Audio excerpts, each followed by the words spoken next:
Hello guys and welcome to an unboxing of the Nikon 24-120 f4 lens. So looking at the box, we are first off presented with the familiar brownish colour box that Nikon create, except this time with a gold strip across the box.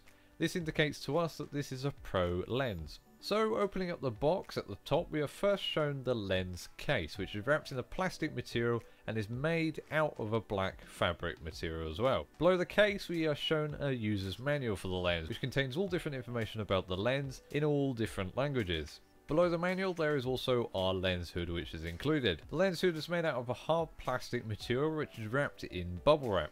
So below that there's also some cardboard as well, which protects the lens which is below it. So as we pull out the lens we can also see that the lens is positioned face down to protect the lens during shipping. After removing the plastic material which is wrapped in, we can then see that the lens is also given a front and rear lens cap. This is so it protects the front glass element and also the rear mount in shipping. Anyway guys, that's been the unboxing of the Nikon 24-120 f4 lens. If you did enjoy that, please go leave a like down below. I'd also recommend hitting that subscribe button so you stay tuned for the review which is coming up quite soon. Anyway guys, I'll be seeing you soon, take care, and yes, goodbye.